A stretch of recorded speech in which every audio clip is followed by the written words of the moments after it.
SVG's Jason Dachman here, another episode of SVG SportsTech On Demand, joined by a longtime supporter of SVG, CenturyLink, and Bill Wohnoutka, VP of Product Management, Global Internet, and Content Delivery Services at CenturyLink.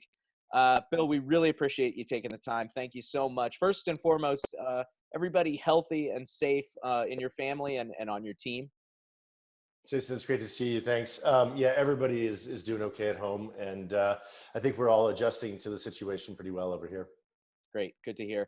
Look, this is going to change the whole world, but in our little corner of the world with media and entertainment and live production, remote workflows are going to explode.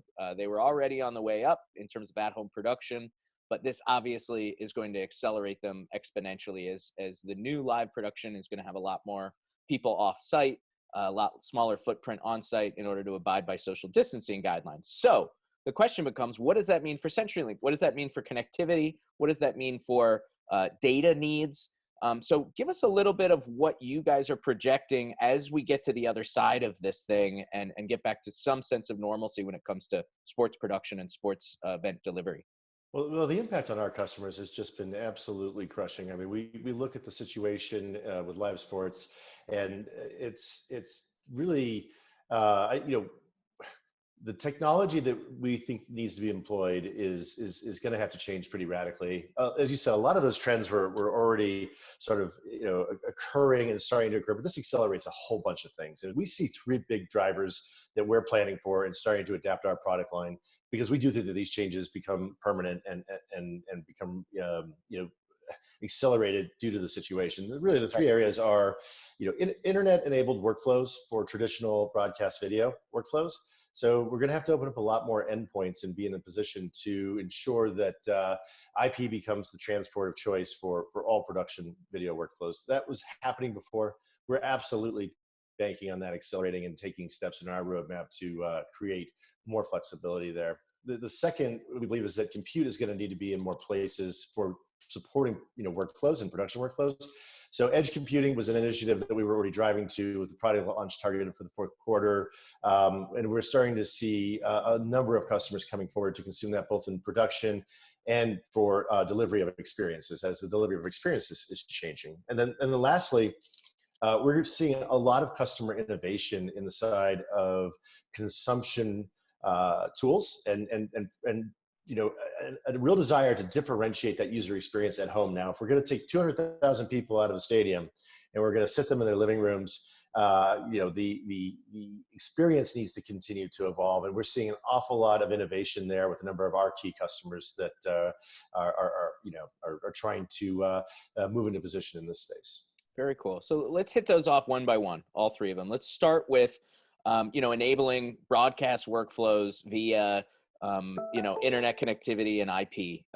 The broadcast workflows are not going to change, but the way in which those are facilitated is going to have to change. So what role are you guys going to play, and how do you project that playing out, again, once live sports and live events and studios open up again?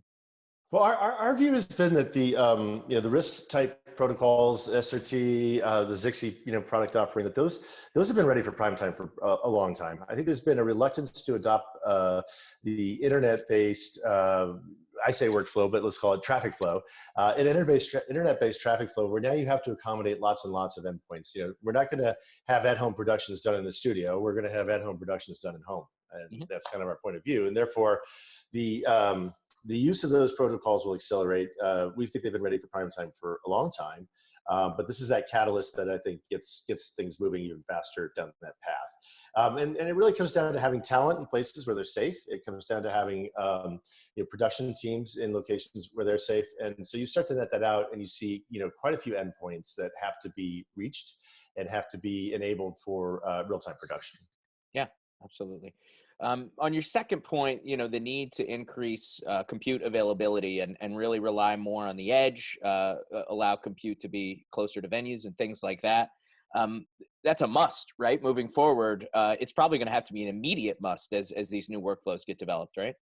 I think that's right. And what becomes also extremely important there, just as it is for how we're going to accommodate the talent and the production crews, is that those intermediary nodes, those edge compute nodes, that they're well connected. And certainly we're going to still see private network traffic that's used here. But again, flexibility that the internet brings is going to absolutely open up the possibilities and I think ultimately the quality of the product that's produced. So we've been on a path to deploy edge compute around the US and in Europe for some time. That's a pretty wide company ambition, but those products and services will be coming to the market in the fourth quarter. And the goal is to ensure that they're well-connected locations, and again, centralized between third-party cloud providers, other production teams that have to work on the workflow, as well as talent and core production teams and master control. And then, of course, being well centrally located to venues and to other locations where where filming is going to happen. Right. There's a secondary part of this as well, which is I think the third point. And in essence, the need to differentiate is going to accelerate, and edge compute starts to offer innovators quite a bit of flexibility in terms of how they deliver user experiences. So yeah, give me some examples. When you say differentiate, what are we talking about? How is customization going to change? How are these experiences going to be differentiated so that fans can consume them in unique ways? Well, you start to think about the experience that we used to have in a stadium or in a venue, and it was a shared experience where we were both receiving the content at the exact same time. So I think one of the lowest hanging fruit opportunities here is app synchronization. A good example of this would be, Amazon's investment and acquisition of NetInsight's Psy product offering, where they're going to take and use the capability to do low latency along with app synchronization, so that when you and I are watching a game together, which will probably be very much like this on Zoom, Right. Your experience isn't 3 seconds ahead of mine, or mine isn't 30 seconds behind yours. And I think that's a really important one, because those shared experiences in sports are what I think bring us together as people and as friends and as a community. And we could certainly, I think, come up with several other methods of enhancing that experience beyond app sync. But simply watching something on Zoom with your family that's important, or with your college buddies that's important, is going to be completely dependent on a capability like app synchronization. Yep, absolutely. So, data needs at the truck compound were already exploding the last few years. Everybody was requiring just, exponential connectivity compared to 5 years ago. Now, suddenly, we're going to have probably smaller compounds, but more need for connectivity at those compounds as people are moving remotely. So, where does CenturyLink play into that as, essentially one of the go-tos when it comes to connecting the compound to remote sites? Yeah, we've been pretty clear and transparent with the industry that we're building fiber into all of the major sports venues. We've completed the NFL, we've completed MLB, very far along with NBA, NHL, Major League Soccer. So that has been a decades-long investment to build fiber and enable 100 gig connectivity out of those venues. I think what's changing here is, in addition to the pipes getting bigger, we're going to have to be more dependent on the flexibility of the internet to hit all those endpoints. So from our roadmap, we've always taken internet workflows seriously, and traffic flows, but really investing more in supporting more protocols there, whether it's an SRT or a Zixi or some other risk derivative. These are now incredibly important steps to take very quickly. So we've accelerated our software development to start to lift up what Vivix is capable of, to really incorporate those as native and preferred paths. We've always done things in a very protected and really fault tolerant network. Now we've got to use software to improve the fault tolerance of the internet. The internet's good. The internet brings a lot of capacity. Sure. The backbone is there. I could certainly say that our backbone is there. Our access in those venues is there. But it is making sure that the services are actually well integrated to support the physical plant reliability, and then layer on top the improvements that we can make in quality with software. Okay, great. You mentioned the move to 100 gig pipes, and it's something that you guys have been talking about for a long time and are moving in that direction, especially for live sports. We are seeing some more 4K, some more HDR, some more needs that are going to require those bigger pipes. Can we expect that to continue in the near future, even with everything going on now?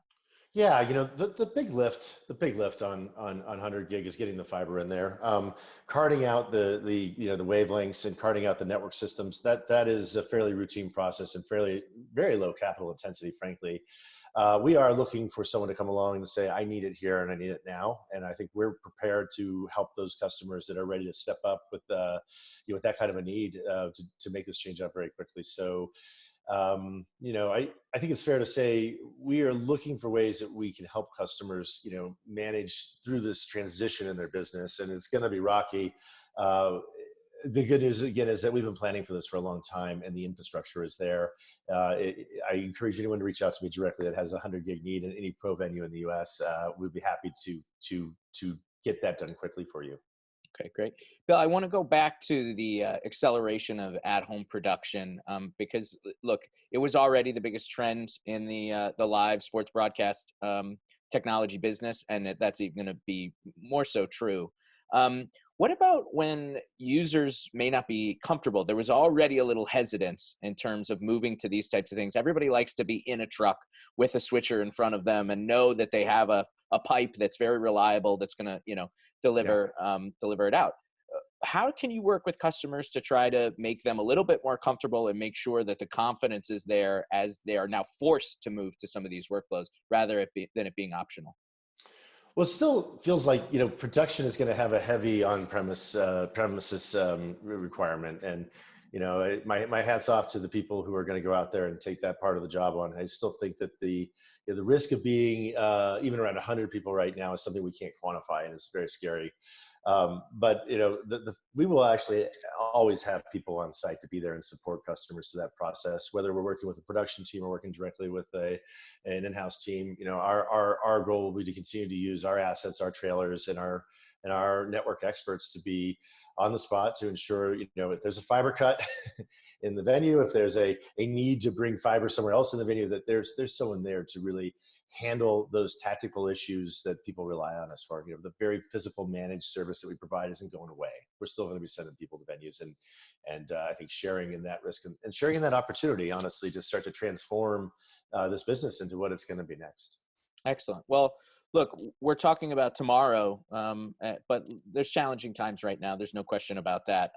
What are you guys doing to support customers and support the industry right now during some challenging times to make sure Well, that they're able to continue working? due to the slowdown in live production, which is really just ground to a halt, and production in general across the industry, not just events, but production across the whole industry, we've actually had to put a lot of attention and energy into ensuring that the internet is working well. Our media and entertainment customers it's a vast set of customers, and there's a broad set of requirements there. So while live sports have almost dropped to zero, we are absolutely seeing a 50% increase in network traffic demand, and that's being driven by new products and services in the OTT space. It's being driven by new products and services in the gaming space and in the esports space. So a lot of my energy and my team's energy went into early March.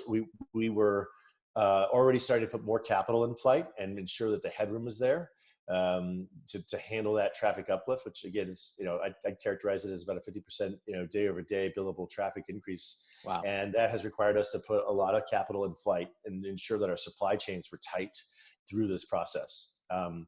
Certainly working with the carrier interconnection partners globally, in places like Germany and Australia and Great Britain, has been a major effort. And then this is really two other areas that have been pretty important. One is that, it's in the UK, Ofcom, the regulatory body, got involved and asked very specifically if we could take steps with the ISPs and with the gaming distribution companies, game publishers, to work on reducing the impact of game download traffic on the internet during business hours and during primetime hours. And so we actually had to work very, very quickly to write software to assist those companies who have very little control. They used to just open up the floodgates and letting it flow. And we had to write an awful lot of software to run in our edge to help them ensure that the guy with the fastest pipe wasn't crushing the guy with the slowest pipe. And so those were multi-week activities and an investment of software, development resources, and then testing in the lab, and then actually ultimately deploying them live. So those controls have been in place now and are having a positive impact to ensure that the internet's working better for everybody during those critical hours when you're trying to do business or trying to be entertained with your family. That's great. That's really, really great. Well, Bill, we appreciate you taking the time. I know how busy you are making sure that the internet continues to work and that everybody gets what they need to get. So I can't tell you how much we appreciate it. Our best to the entire CenturyLink team, and please stay safe, stay healthy, and we hope to talk to you soon. Thanks so much, Jason. For more episodes of SVG Sports Tech On Demand, stay tuned to sportsvideo.org and the SVG YouTube channel.